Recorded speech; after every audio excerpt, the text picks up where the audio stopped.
Good day and a warm welcome to the virtual stage of the World CIO 200 Europe edition. I'm Sajda Khan, your host for today's remarkable journey into the heart of IT leadership. Just as we've successfully explored insights and breakthroughs across different regions, today's event promises a captivating exploration of the evolving tech landscape in Europe. We'll once again tap into the wisdom of industry experts to navigate through the currents of innovation. But before we embark on this insightful voyage, let's gather some inspiration from the CEO and co founder of GEC Media Group, Ronak Samantray. Hi everyone, a very good morning, good afternoon, and good evening to all the delegates who have tuned in for the CIO 200 Roadshow 2023. Today we are in Europe. My name is Ronak Samantray, co-founder and CEO of GC Media Group. CIO 200 Roadshow has always been special, and this year, after touring Middle East, Africa, Southeast Asia, we are now in Europe, and it gives us a great chance so that the CIO community can actually do the cross-border knowledge transfer. And we have seen that in Europe, there are great minds, and it gives a great opportunity and a great platform for all the C-suites to now network with each other. CIO 200 is never possible without our sponsors. So thank you, sponsors, for supporting us, for trusting us, and always pushing us to go to the next level. CI 200 this year is touring 50 plus countries, and after that, it will be having the grand finale. Like last year, we did in Thailand, in Bangkok. So this year, we're doing in Baku, which is in September 17th, 18th, and 19th. So please lock your dates because the chosen winners will be invited there. Okay. So I'm sure most of you know about CAS. That's a new product that we launched last year in the grand finale in Bangkok. And CAS is a CIO service which has gone really, really viral, especially in the end user community, where we talk about the CIO, the CISOs, and all that stuff. But the main plus point of CAS as it has brought the community closer. And when I say community closer, so where now they have a platform where they can share their pain points, what they're facing, and that is a counterpart, the same peers in some other country, or it might be in the same country who can resolve them and advise them. So I urge each one of you, please do join CAS, register yourself before it's too late. Okay, and I congratulate all the winners. Really well done, and hope to see few of you in our grand finale, which will be in September. So thank you once again, and you guys have a great day today. Thank you. Thank you for joining us. The stage is set and the knowledge sharing awaits. Let's dive in and uncover the cutting edge IT dynamics shaping Europe's digital future. First up, we have the opening keynote by Andrew Duprest, ex-hand CCO. Good morning, everyone. I'm Andrew, Chief Commercial Officer of the company Xhand, and I'm going to take you on a small adventure through time. We're going to look at the past 25 years and how technology has had an impact on every step of the way, on businesses, business processes, and of course on people. Today we are at a very important junction, I think, one that has been through the last 25 years and even before, defined by the relentless evolution of technology. It's a transformation that is so pervasive that every company, no matter its domain, has, according to me, in part become a tech company. Tech is something that we cannot see split from the business and from the international business environment at this point in time. My background is mostly in financial services, so I will be talking a bit about my experiences there and about many other sectors and the impact of technology. While financial services, like many sectors, began with trust, relationships, human judgment, today's business landscape bears testimony to how deeply intertwined these human elements have become with technology.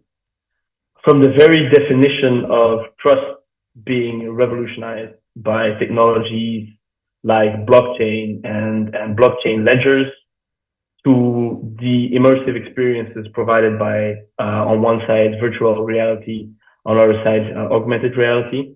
We are truly in the midst of a technological renaissance. So let's embark on a brief journey through the significant technological steps and leaps of the last 25 years. So first of all, the inception of the internet in the 1990s was a revelation. The early adopters, such as Amazon, which began its journey as an online bookstore, as most of you probably know, integrated technology into its very core. It's redefining retail, it's redefining media, and it's redefining technology, cloud computing through AWS.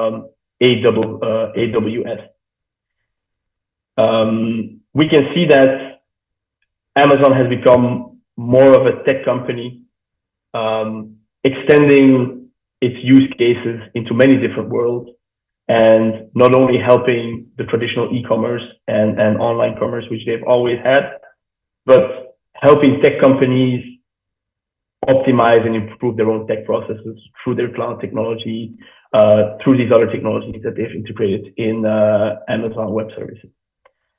The 2000s brought the digital revolution closer to the average person. So after the inception of the internet, it took quite a while for the mainstream to adopt it. But quite quickly, it brought this digital revolution closer to the average person, such as you and me. With smartphones, apps, social media, our world became smaller, more connected.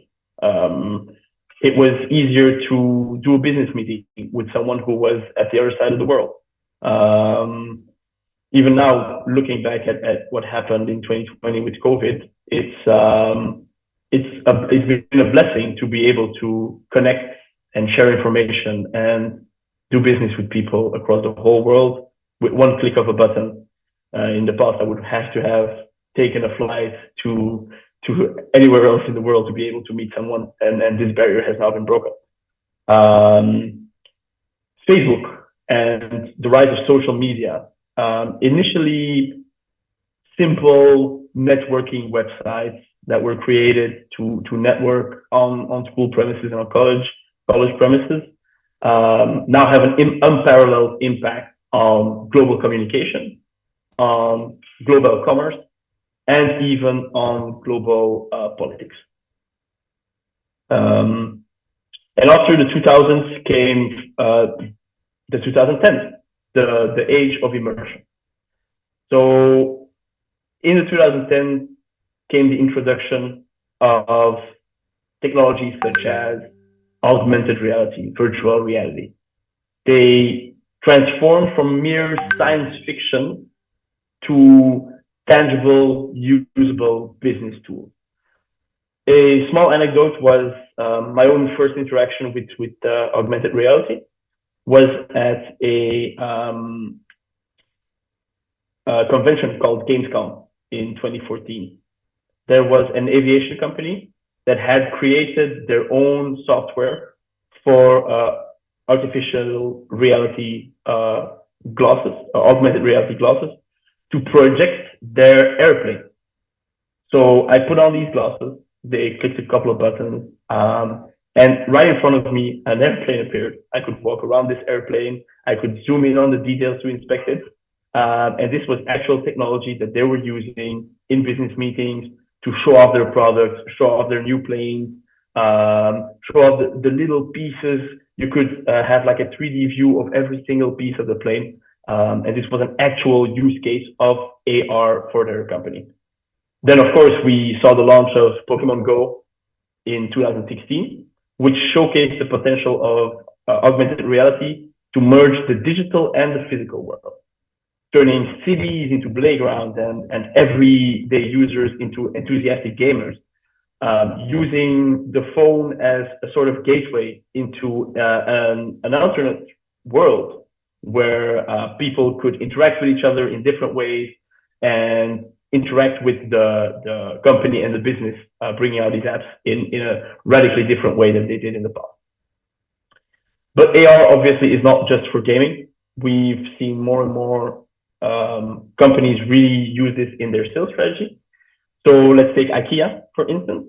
They allow customers to visualize how a piece of furniture fits and looks in their living space through its AR app, which revolutionizes the shopping experience. No longer will you have to buy a couch, put it in your living room, and see like, oh wait, this couch doesn't really fit the rest of my interior. No, you can use your phone, use any other AR tool to be able to see how this new piece of furniture would look in your house. Same thing for Nike. Those new shoes you want to buy, maybe they won't fit your style, maybe they won't fit your foot. Well, now with the new AR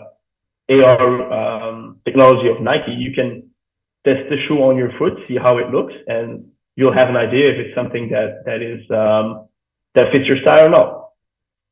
On the other side, virtual reality, meanwhile, is altering sectors such as education and healthcare.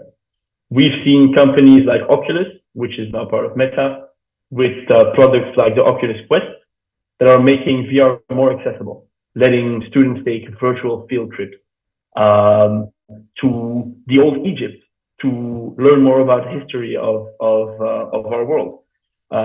They're helping surgeons practice complex procedures before doing the real operation.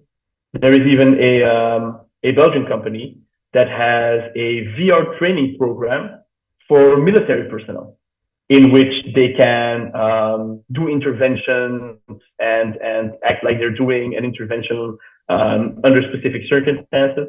They have the same for firefighters. In the past, they would have to actually put a building on fire and send people in for training. All of this can now be done partially replaced by virtual reality.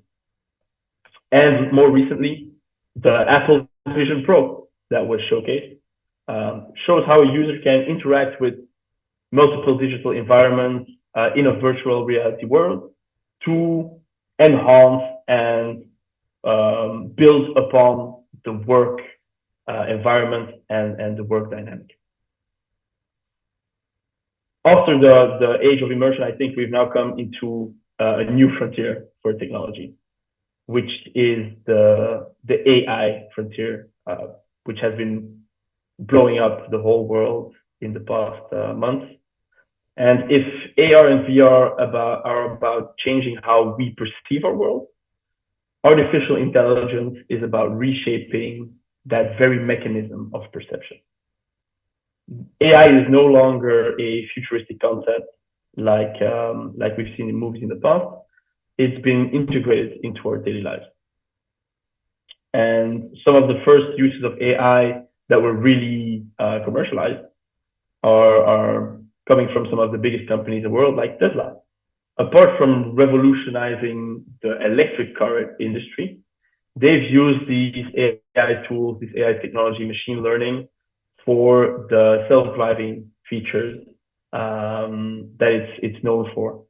Meanwhile, Google has helped make strides in healthcare, helped strides in technology, has helped make strides in the industry of hospitals with algorithms that can predict protein structures and that can potentially accelerate drug discovery. Now, from my experience in fintech, in the realm of finance, we've seen a lot of technology revolutionize how people interact with payments, how people interact with shopping, with commerce, through technologies such as blockchain and crypto, allowing people to pay instantly from whatever country they are with whatever currency they want. With technologies like open banking, in which people can do instant payments, in which people can get access back to their own data and share their own data with whomever they want. We've seen companies like Kensho, which have harnessed AI to offer real-time financial analytics, turning these vast data streams into real actionable insights. And every sector has witnessed its tech evolution and revolution. We've seen the retailers with augmented reality dressing rooms to ensure customers get the perfect fit without stepping into a store. Traditional car companies are no longer just about horsepower. They're about computational power. They're about integrating AI for safety. They're about integrating AI for the entertainment of the passenger. Healthcare hasn't been left behind either, as I said. We have telemedicine powered by AI diagnostics, or the potential of VR to assist in physiotherapy sessions that have brought a total paradigm shift in patient care. So, in conclusion, technology isn't merely an auxiliary tool, it has become the heart of innovation. Every single sector that I've mentioned, and these sectors can lie as much apart as possible, every single sector that I've mentioned has had in some way had to integrate technology into their day-to-day lives to improve their processes and improve their interaction with other people. The question isn't if companies should integrate technology, it's about how seamlessly and effectively they can do it. It's about synergizing human intelligence with machine precision. Businesses today are shaped and defined by their adaptability to technological advances. The rise of AR, VR, AI, and other technological marvels only solidifies a singular truth. Every company, regardless of its origin or primary function, has become right now, or has to become, in part, a tech company. In this dynamic landscape, I feel like we don't need to just be passive observers. Let's try to be pioneers. Let's try to be innovators. And above all, let's try to be lifelong learners. For in the world of business today, technology is not just a partner, but it's the very fabric of our evolution. Thank you. Next up, we have Sriram Ganesan, Associate Director, EMEA of Kissflow Inc., for a keynote address on ERP orchestration with the power of low code and no. Hello and good afternoon, everyone. I'm Sriram and I'm Associate Director, Solution Consulting at Kissflow for Europe, Middle East, and Africa regions. Today, I'm going to be talking to you about process orchestration, which is a topic that is very close to my heart and has also evolved over a period of time as I've interacted with a lot of CIOs across the regions in Europe, Middle East, and Africa. And today, I would particularly be talking about process orchestration and how do you handle that with the help of a low-code, no-code platform, right? So let's jump straight into it. I'm looking at the enterprise ecosystem today, and these are things that you would find often within your own organizations, right? First of all, there are plenty of different applications. There's an ERP, there's a CRM. You have a number of different point solutions to manage various different aspects within your ecosystem. If you, depending on which industry you belong to, you may have other industry-specific core applications. Like if you're in banking, you would have core banking applications. If you're in manufacturing, you would have manufacturing execution systems, so on and so forth, right? So any enterprise today is going to have a number of different applications in its ecosystem. And what that leads to is a lot of integration complexity, right? The moment you have more applications, it means that you will have to integrate all of these applications together to make sure the data flow is seamless. And that typically leads to a complex situation where you tend to integrate the more important and prioritize the one integrations that are more important to your organization, but maybe leave out the others that take a backseat in terms of priority because everyone is occupied, IT is occupied, business is occupied. There is no time to completely integrate all of these, right? And that kind of leads to poor end user experience because from a business point of view, it is not fully integrated. So it's partially integrated, which means they still have to manually re-enter data a few times.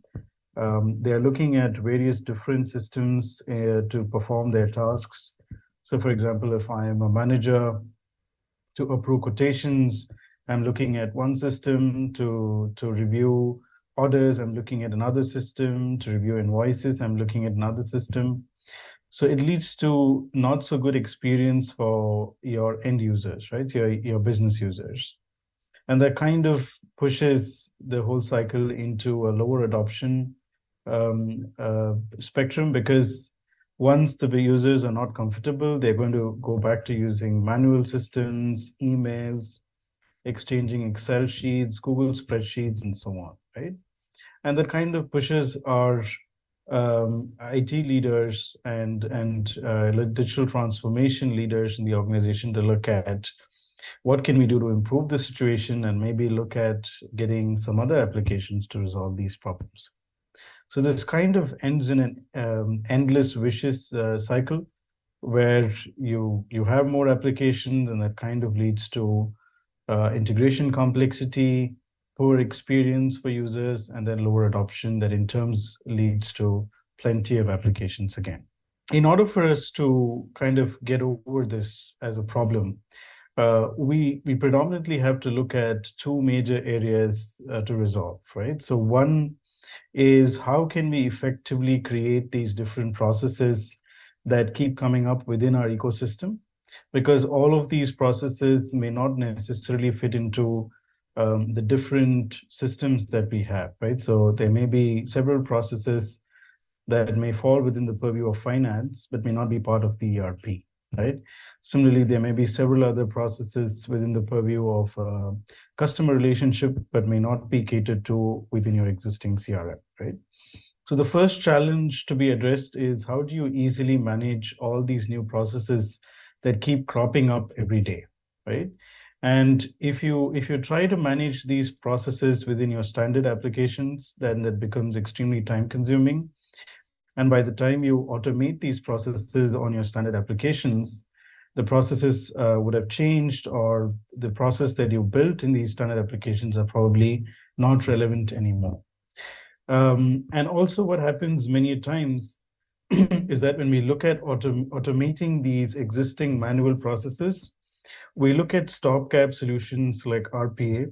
And what that does is that we look at, let's say, reducing manual activities at some point, but the end-to-end optimization of processes kind of falls through, because you don't know whether the exercise that RPA did, whether the items that came to the bot came within SLA, did the entire process follow the SLAs, follow the different practices that we put in place from a business point of view. We do not really know whether all of those different aspects were met, right?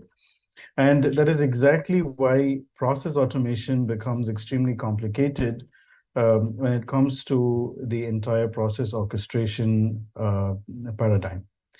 The second major challenge is the orchestration of the workflow itself from different processes, right? So what happens when you try to orchestrate all of your different processes with a backbone of an ERP is that the ERP finds it very difficult to orchestrate these workflows, because the ERP is a very good transactional system, but it's not really meant to kind of handle processes or orchestrate processes between these different items, right? And the other solution that sometimes organizations try to adopt is to see if we can have a low-code platform to do this. But if you pick a platform that again needs a lot of coding, that again needs you to have developers, and maybe takes 4 or 5 months to develop these applications or processes, then the entire advantage is lost, because you could typically do that on the ERP itself. It may take 1 or 2 months more, but then there's no real advantage of doing this on top of like a very heavily code requiring platform, right? And that's exactly the two paradigms of the process orchestration problem, which is, first of all, you need the ability to create these processes very easily. And then you need an easy way to orchestrate these processes and push and pull data from different systems and the platform where the processes have been automated, right? So, and effectively, that's exactly what we at KISSFlow are trying to resolve with our process orchestration layer, right? Because we aren't looking at only one of these two issues, which is either process automation or orchestration, whereas we're looking at putting these two things together in one platform, right? So what does that really mean? So what that really means is that, first of all, within the platform, we identify what are the type of processes that need to be automated, right? So is it a predictive process? Is it a reactive or proactive process, right? So each of these process types may have a different way of different trigger points, different end actions, different way to orchestrate, right? So the first step is to identify the type of process. And the second is to be able to streamline all of these processes on the platform and put in place all the exception handling with an agile layer. And what I mean by agile layer is to be able to create these processes in a very easy, simple drag and drop kind of way, and also allow business stakeholders to be able to modify these processes or change the approval workflows as and when they want, in a very easy fashion, right? And third is for us to be able to choose where we want to keep these processes, right? So we may decide at the end of the day that certain processes will remain in the ERP, certain processes will remain in the CRM, and then there are several other processes that will need to be automated on a platform like KISSFlow, right? So as a platform, we want to allow every organization to have this choice of doing what they want wherever they want, right? So we don't impose on you to say that these are the standard templates or applications that we have, and you're supposed to do all of this here, otherwise it doesn't work, right? No, you can do whatever you want on top of the respective systems that you have, and then kind of build all of the other ecosystem that you want to build in terms of automation on top of KISSFlow, right? And the last, but one of the most important aspects of process or workflow automation and orchestration is to be able to simplify the integrations, right? So the KISSFlow platform also comes with an inbuilt, fully drag and drop kind of an approach for creating integrations for both API-based or scheduler-based or webhook-based, and that you can simply create with absolutely no code required, right? Now, what that enables you to do is to create as many integrations as you want to all of the different systems with at most ease. And that's the other major problem for orchestration, right? Because orchestration requires you to perform a lot of integrations. And that's typically where organizations also face the challenge in terms of enabling a fully well-oiled, well-integrated application ecosystem. So this is a key factor within the way that we handle orchestration within the platform. So what does this orchestration layer look like? And what are some of those key factors that we should keep in mind, right? First of all, the ERP or the CRM or any other master data that you may have will still remain the single source of truth. So we don't replace any of those systems. We're trying to navigate processes, push and pull data across these systems to provide end users with a very easy way to complete their work, easy to use with both web, mobile based UIs, tablets, mobiles, any device that the users would like to use, they can use to complete their tasks. And it also enables a very easy way to create processes and create integrations, and enables an easy way to scale, which means you can, once you've put on a platform, you can simply start adding more processes, more integrations to kind of expand the orchestration layer and have this change management process within the organization streamlined and take it slow, right? So you don't have to do all of it at one shot. And last but not the least, definitely, is the number of pre-built connectors and templates that the platform provides, which means you can use the pre-built connectors to connect with, let's say, the ERPs or the CRMs that you have, or let's say the work platforms that you have, and also leverage all the existing pre-built templates to quickly enable processes and to quickly enable integrations and go live very easily and very quickly, right? So that's the core of the orchestration layer. Now, KissFlow, if I want to take a minute to talk about what we do as a platform, we are a fully SaaS-based platform, and we have customers in over 160 countries as we speak, 10,000 plus customers and over 1 million active users right now.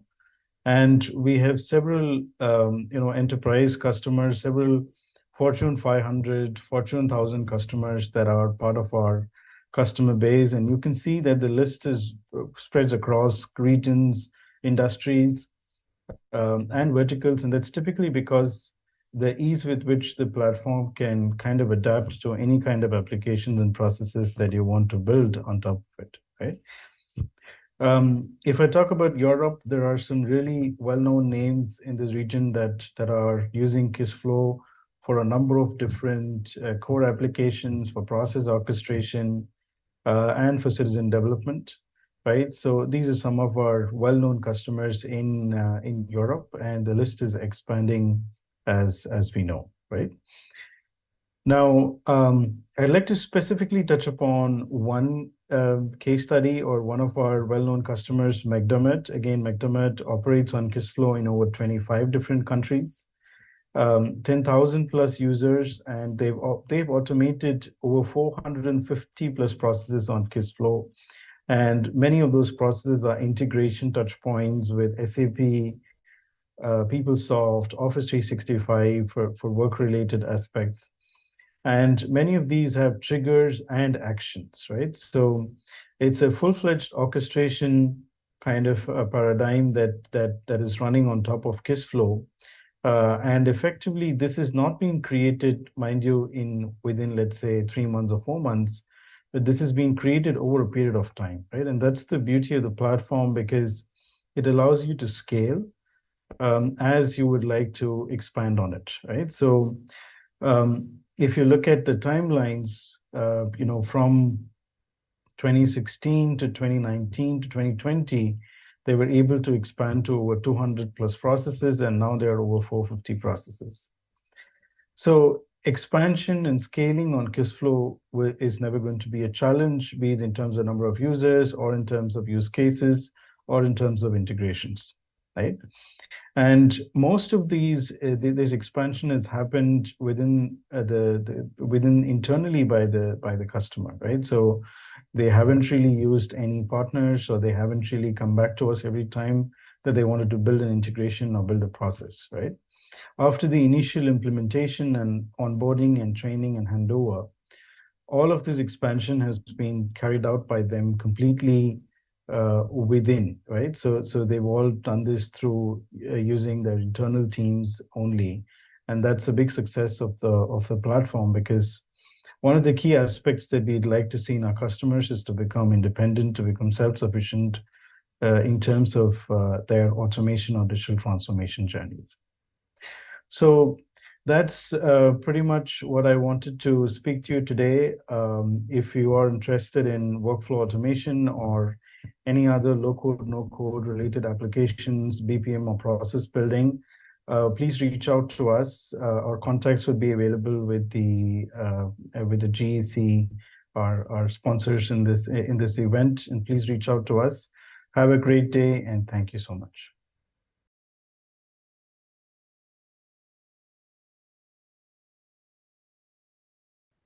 Next, let's hear from Flavio Carvalho, Group Credit Agricole's CISO.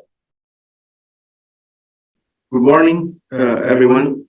Welcome to Global CIO Forum Spain Europe edition. My name is Flavio Carvalho. I'm the CISO for the Group Credit Agricole in the Iberian Peninsula. I'm responsible for Spain and Portugal. We have two consumer finance entities in the region, one in Spain, one in Portugal. And it's my pleasure to be here today to talk a little bit about the topic this year that has been explored by the CIO Forum, the Global CIO Forum, is the rise of the power of CIO, and in my case, CISOs, in the digital transformation journeys worldwide. It's a particularly nice topic.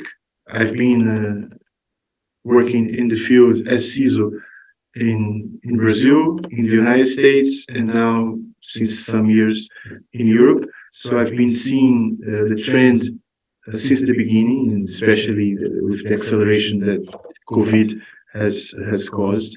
And I think I have some experience that I wanted to share, and it's in this sense, it's a pleasure to be here today to talk to you about this topic. So what we're seeing, especially as I was mentioning after COVID, is in the digital transformation acceleration everywhere. As organizations embraces digitalizations, it gets more, as it's, I think, in my opinion, expected, more complex, and therefore the role of the CIO and the CISOs gets more evidence, which is good for us in terms of careers, but poses much more challenges into our day-to-day activities. So we are the catalysts for change. So we are the ones that have to, in a way, support the business in their digital transformations, and in the other hand, to keep the organization secure, in the case of the CISOs, in my case, and allowing the transformation that is very much necessary. So I think providing the strategic vision, understanding what the board wants or what the business needs, and then translating this into secure business opportunities, I think is the key role of the modern CISO, is the one that I try to pursue every day, and it is very much something that pleases me a lot. I strongly believe that we are business enablers, so it's my job to allow organizations to achieve what they want to achieve. It's not my job to say no, it's not secure, or to say, better not take this initiative because it's too unsecure. It's not my job. It's quite the other way around. So supporting the strategic vision and making it happen in a secure and compliant way is the key role of the CISO, and the one that I've been serving for the past several years. For that to go, it's very much important that we build strong relationships between people and area. So, and I see this every day here. So I have to be trusted by technical guys. They have to see me as someone that understands technology and understands and support their backs when navigating these new technologies that are more and more fast in needs to adoption. And in the other way, I have to be trustable by the business and by the board level in a way that this guy knows, and having him here will allow us to do what we need to do, and that we do it in a compliant and secure way. So relationships is key, it's super fundamental. We have to have, in my case here, we have audits all year around, and coming from many places. We are audited all the time. We have to be compliant with many regulations. I will talk about this in a minute, but there are more and more regulations, privacy laws everywhere. There are more and more strict secure regulations coming. I'm operating in Europe. We are in Europe, so it's even more here. Everybody knows that Europe has been leading these kinds of initiatives worldwide. So, in this sense, the relationships we build amongst all stakeholders in the organization plays a very important role in order to someone to understand where we are going, have their backs. They will need the support of the CISO to do what they need to do, to experiment a lot, to embrace, to try new ways to do processes. So I think building relationships, when I just said that it's very important that we have to support the strategic vision, I think this is very key. And it's important to say, it's not my words. These are extracts of an article that I got from Dennis Leber, which is a PhD, published earlier this year. And I and I'm replicating here the parts that I think are more important in this scenario, in this digital transformation journey. Moving forward, I mentioned a bit or superficially that we have to be the ones, or we are the ones that will talk to IT and to business guys and to be trustable by all. So the soft skills are very much important in this role. So of course, technical skills and hard skills are crucial, and we are here for that. It's been our day job since many years, but more and more soft skills are necessary to build this trust between different players with different kinds of technological levels, levels of pressure from the market from many places. So we have to be there, and we have to have the soft skills to build these relationships. And then, and this is one of the parts that I like the most, to lead a strategic risk-based decision making. So I'm a person that I really like the idea of managing based on risk, and I tried as much as I can to apply methodologies of quantitative risk-based methodologies, and so we can define our projects and our initiatives on a way that is not only risk-based, but it's quantitative. It's not, high, level, medium, and low, but it's something we can measure up and think better and compare against others and decide based on numbers and good numbers. So just quickly recapping, I spoke about the importance of the leadership and being able to support the strategic vision. For that, it's very much important that we do, and I wanted to say this in these two parallel boxes, that we develop soft skills in one hand, and in the other hand, we do what we are doing. We conduct our teams in a risk-based, as more quantitative as possible system, in a way that, okay, we have a lot to do. There's a big pressure in the business for business transformation. We are the ones that will lead these initiatives, the CIOs and the CISOs, and we have to have our backs, and that's clear enough there. But not only that, when it comes to execution, in the craziness of the day, it's very much important that we have good risk-based decision-making system in place to take decisions. So shall we implement initiative A or B, why, and what's the difference in terms of money at the end of the day, or business, or some quantified risk measure that we can compare. So this is why I wanted to share these two topics side by side, because I think they are very much complementary. Then, as a consequence, I would say, influencing the organization. So we are the ones to, as a consequence of what I've been saying since the beginning, we have to prove ourselves as a skilled leader in order to understand the importance of influence. So, of course, it's not in a company, and the bigger the worse it gets, it's not easy to accommodate interests of everybody. So we have to try as much as we can to know their needs, to understand their backgrounds, why they are saying what they're saying, why they need what they need. Oftentimes they say that they need something, but it's based on their experience and their previous knowledge. It's not true that they really need that. So influencing is very much important. So in my case, there were times that it took me more than a year or even 2 years to influence a decision, to make something to happen. But you have to take your time. You have you have to convince people to move towards a direction. And if you are right in what you're saying, it's going to happen over time. But it takes time. So you have to persist in this and to never forget the importance of influencing future decisions towards the path you have set to your organization. And then, as a consequence as well, as what I mentioned before on the risk-based decisions in the risk-based, quantitative risk-based program, it's very much important to align metrics with the organization. So what's the point as a CISO to come to a board meeting and say that we had this past month, 60 vulnerabilities in past two.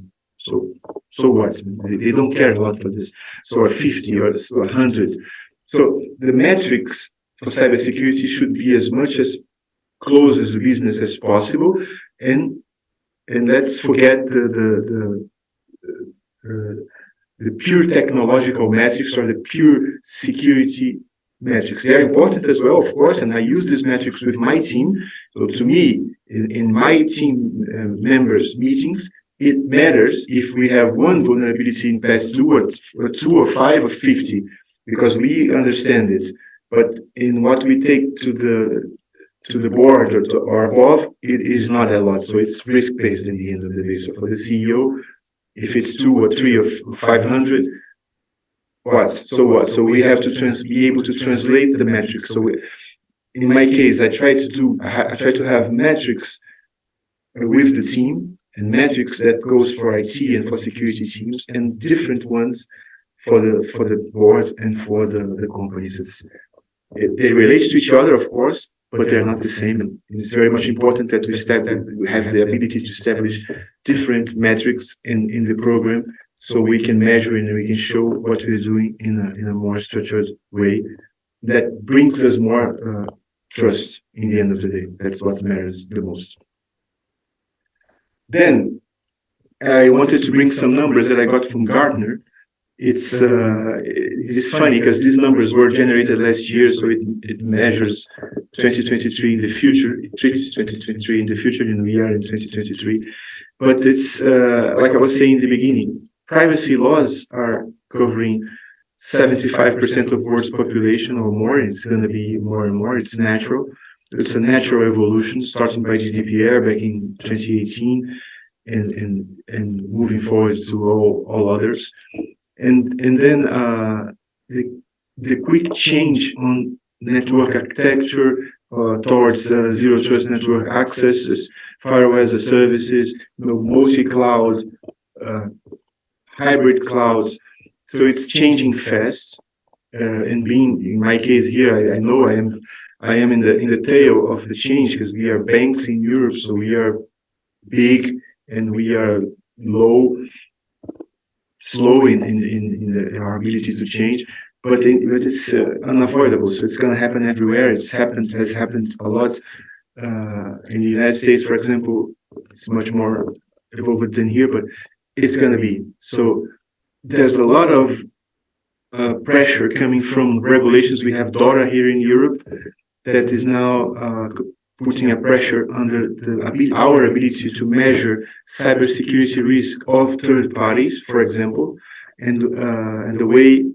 So it's not only us alone, as in the good old past, but now we have to measure cybersecurity risk of our suppliers, and how to do it in a fair way with the supplier, how to tie this with the contracts we have in place. So how we make cybersecurity a key factor in determining which third party are we going to use, or where kind of bonuses and transactions we do with them.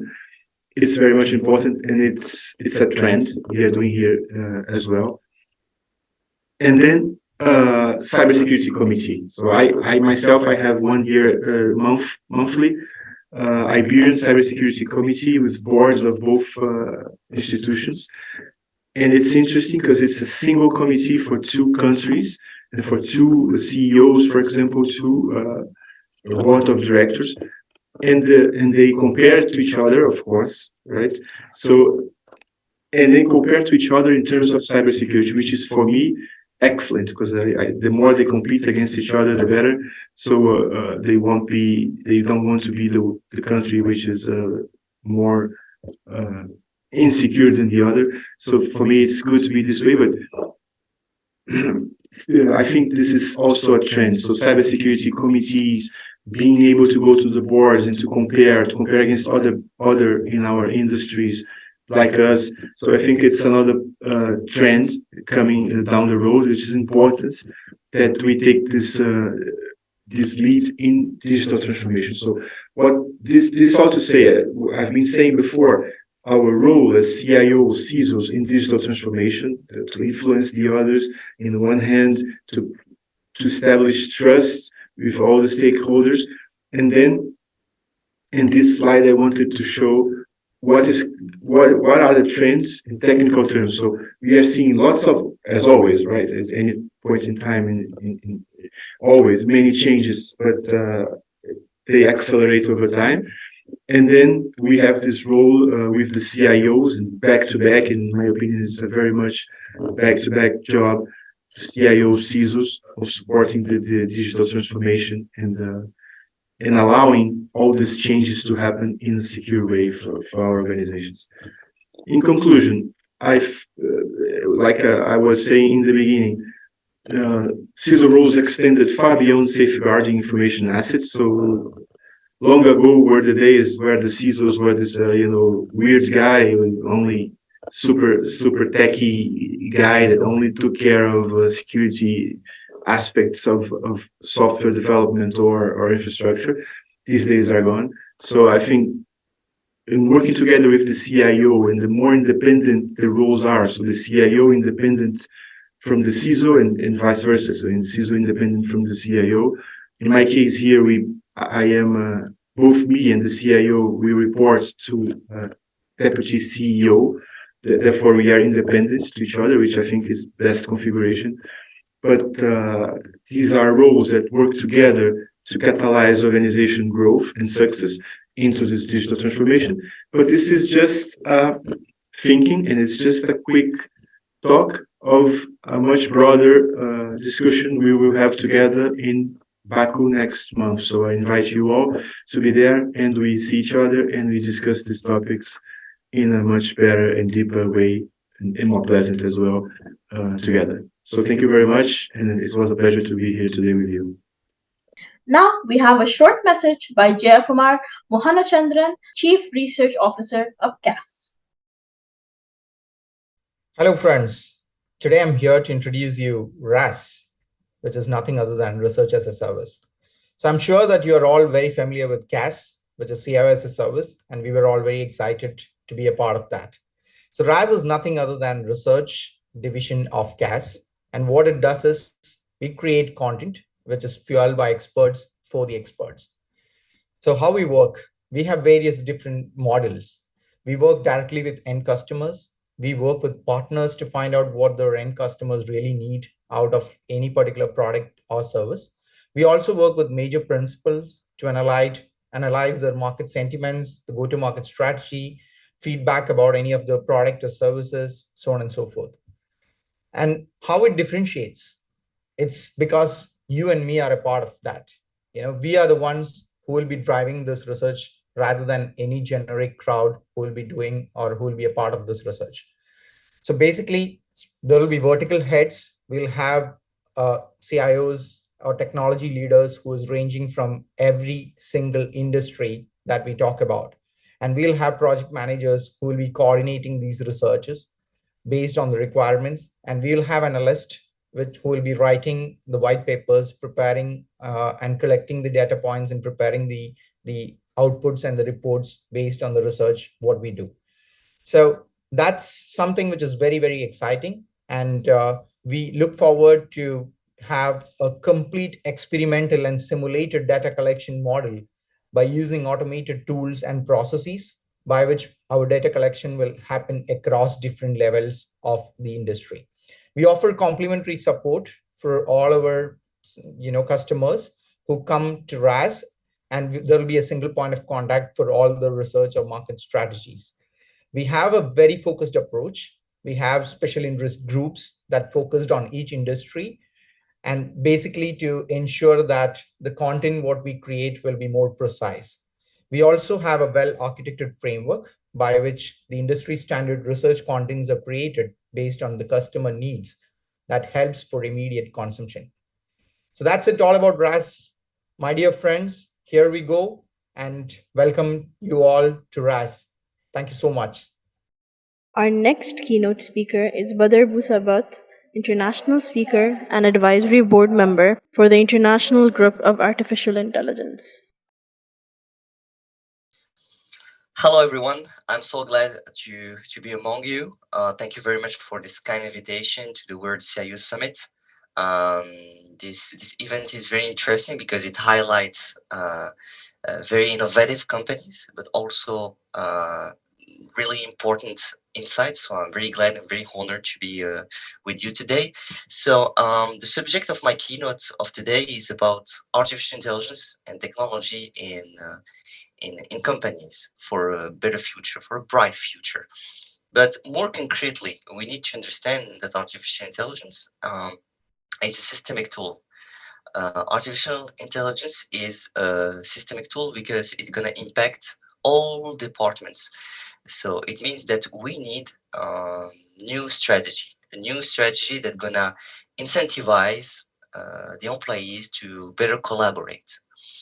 First of all, we need to define a clear AI strategy, and it should align with business goals. First of all, we have to evaluate how AI can augment core competencies, existing competencies, drive efficiencies, and create competitive advantage. Um, the challenges are actually linked to the balance between short-term gains with long-term strategic alignment, and this is gonna ensure buy-in form buy-in, let's say, from all organization levels. um, Actually, the solution in order to better tackle that kind of challenge is to facilitate cross departmental workshops, develop clear communication strategies to, let's say, better articulate the alignment of AI with business goals. Um, After defining a clear strategy, we need an investment roadmap. Certainly, we need to assess financial resources, time commitments, potential risks, and return on investment. What are the challenges around the investment roadmap? First of all, it's about managing expectations and alignment with other investment priorities. And it's not that easy because when you try to implement artificial intelligence and to redefine, to recreate, to relaunch a new strategy around artificial intelligence, it's very difficult to find the right way to do so because you need to respect, or let's say to meet the investors' expectations. What is the solution? Is about developing a multi-phase investment plan, continuous tracking of progress against, for example, predefined milestones. More concretely, and this is at the heart of the company development, this is linked to data strategy. Um, you must keep in mind that we need to talk about this quality data acquisition and management. And in terms of analysis, it's about evaluating the current data landscape, identifying gaps, assessing quality, and outlining strategy for ongoing management. I'm mentioning ongoing management because actually it's a transition and it's not about stopping the business because of a new strategy, but finding the right way to make it smooth. So what is the challenge linked to data strategy? Of course, we can mention data silos, inconsistency, and quality control. And this is for sure the responsibility of the AI data scientists, the AI experts, the data scientists, but also the responsibility of business. What kind of solution do we have in order to make the company develop with artificial intelligence thanks to a new data strategy? One of the solutions is implementing data governance frameworks. developing automated quality control processes, and finally, I would say creating a centralized data repository. For sure, when we mention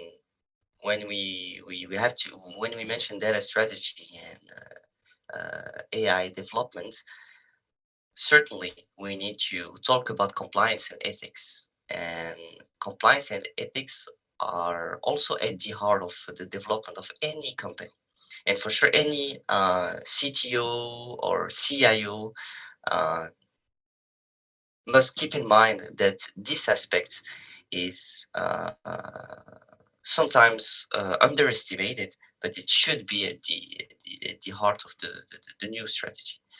So first of all, we need to assess alignment with data protection laws, and for sure it depends on the country. We need to meet ethical guidelines and also some industry standards. So it's very important to compare with the pioneers in the market. The challenge around that is for sure the complexity of global regulations and ethical dilemmas. Um, Sometimes it's not that clear for companies on how they can manage and let's say deploy compliance and ethics guidelines. But for sure, it's about first of all um, uh, stay in touch with the market, but also embracing explainability in terms of AI development. And the solution is for sure, as I just mentioned, collaboration with legal experts, um, implementation of compliance monitoring tools, and would say developing ethical guidelines. And of course, these guidelines should be tailored to the organization's values, because if not, it won't make sense. Um, we talk about the structure, we talk about the company, we talk about the high level strategy, but we need also to pay attention to the skill development of employees. Now, companies, because of artificial intelligence, should invest in their employees and reach an in-house expertise. And I don't think that outsourcing will be a great idea in the near future. It depends for sure, but nowadays more and more companies are more likely to be an ecosystem. And if you want to succeed in the market, you need to either be an ecosystem or develop your business as a niche. Uh, how to do so? First of all, we need to evaluate the existing talent pool and assess the benefits and risks of in-house versus outsourced capabilities. And the challenge is linked to cost considerations, the alignment with company culture, the loss of control, when, for example, it's about also outsourcing. In order to better respond and to tackle this issue, we might develop a hybrid model, invest in ongoing training for in-house staff and employees, we can establish clear governance structures for outsourced partnerships, meaning that the employees themselves are at the heart of this development. And you can make your structure transition, change, develop without taking them into consideration and help them go forward.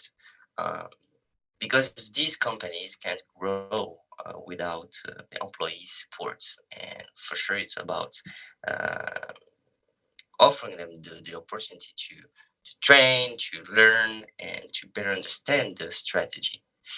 Um, this is why continuous learning programs are key, are going to play a key role. Uh, it actually identify existing skill gaps, but it also forecasts future needs.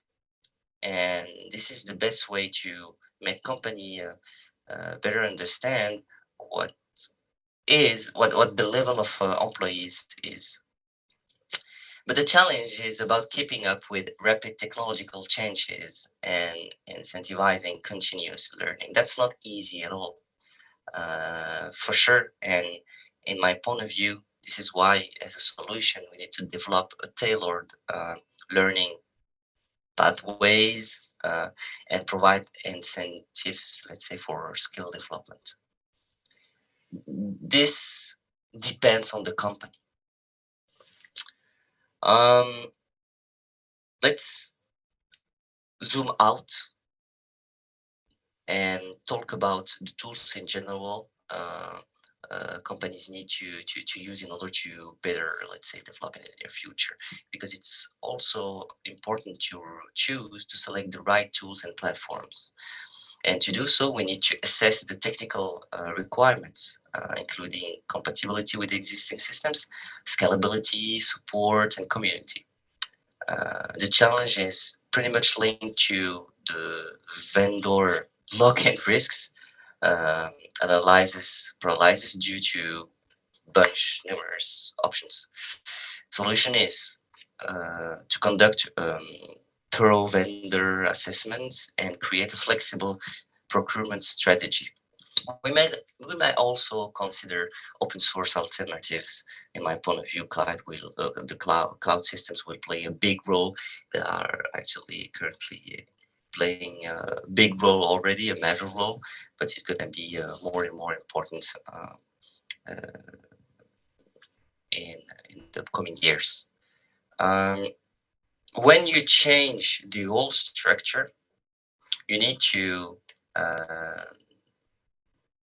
let's say think about the culture, the cultural shift.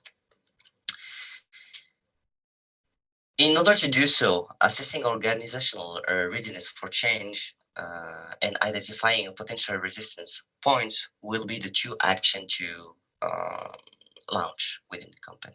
And for sure, the challenge is about overcoming this constant, let's say, resistance to change. That's why we need new managers for change, that who really understand what's going on in the company, who um, team up with the business leader to better accompany the employees in the transformation. For sure, it means that we should engage in change management practices, but also facilitate leadership buy-in. But it's not that easy because it's about monitoring and assessing. I mean, for a while, we have been developing performance metrics in order to better follow up or track the employee's performance.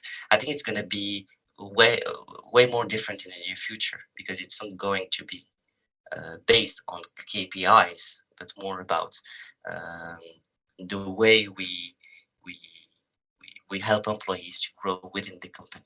Because all of the recent studies concluded about the fact that employees will be more likely to be performant as they feel, let's say, confident in the company, when actually they feel included in the high level strategy. So it's important to understand. So KPIs, in my point of view, are going to be so outdated. It's still the surveillance culture in 90s companies that are not relevant anymore. But changing, redefining, let's say, the strategy means social responsibility. We need transparent algorithm. Earlier, I've talked about this transparency, this explainability when it comes to the developing artificial intelligence. And for sure, any company should assess the transparency and explainability of algorithm. It's about identifying potential bias. This is very important because all company will comply with it in the future. So it's better to anticipate this trend. For sure, the challenge is the following, and the challenge is linked to technical complexity in creating transparent models, potential trade-offs with the performance. What is the solution we can mention here? For sure, it's about adopting explainable AI methodologies and beforehand creating ethics commitments to oversee practices. Transparent AI is also linked to sustainable AI. Any company needs to constantly evaluate the environmental impact of AI, including energy consumption and hardware lifecycle. And the challenge is linked to the balance between performance and sustainability. And for sure, in the industry, I mean, in the market, we have a lack of industry standards. That's why we have been working for a while to tackle this issue. I mentioned the international organization, of course. What are the solutions to that? The solution is very difficult to adopt, to implement, but it's about implementing green computing practices and considering, as I mentioned earlier, cloud solution with strong focus on sustainability, and finally developing internal sustainability guidelines in order to better support the employees, to accompany them in the development. No company should wait for international guidelines. They should anticipate. It's very important. So as a conclusion, I would say that AI integration within company is an intricate behavior that requires meticulous planning, analysis, and adaptation. Each aspect has singular characteristics, potential challenges, and let's say personalized solutions. The in-depth analysis I've talked about, in my point of view, provide first of all an investment roadmap, but also a new set of strategies any company should launch if when it comes to transitioning, let's say, or changing the strategy. By considering these analyses, companies can design AI strategy that not only aligns with their unique objectives, but also anticipates and navigates potential pitfalls. Whether addressing data quality, because this is one of the most important challenges, one of the major challenges, managing change, ensuring ethical compliance, or even selecting the right technological tools.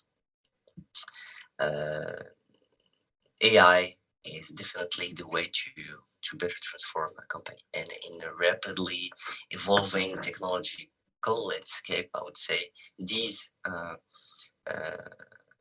guidelines can serve as both a guide and a reminder that the effective integration of artificial intelligence is not merely a technological exercise, but more likely to be a comprehensive organizational transformation. As I mentioned earlier, artificial intelligence is a systemic tool. It's a journey that requires careful planning, agility, and commitment to aligning technological advancement with core business value. Because I talked earlier also about this cultural shift. Do not forget about staying consistent in your business, even though AI and data incentivize us to change the whole thing in order to better succeed in the market. Thank you very much for your attention. It's time for the most awaited part of the event, the CIO Awards, which highlight and celebrate IT leadership around the world. First up, from Belgium, the winner is Santiago Malter Tirada from Dealfox, winning in the leader category. The next winner in Belgium, winning in the next gen category, is Margot William from eBloom. The first and only winner from Brazil, winning in the legend category, is Alexandre Vasconcelos from Cacao Show. The next winner from Spain, and only winner from Spain, winning in the legend category is Paulo Wozella from PHS Circuiton South. A big congratulations to all of the winners. On behalf of Global CIO Forum, I want to extend my heartfelt gratitude to each participant, speaker, and attendee who made this event truly exceptional. The insights shared, the connections forged, and the ideas ignited will carry on. Let's carry forward the spirit of collaboration, learning, and transformation that defines the World CIO 200 community. Stay connected, stay curious, and stay committed to shaping the future of IT leadership. Until we meet again for the grand finale in Baku, thank you and farewell for now.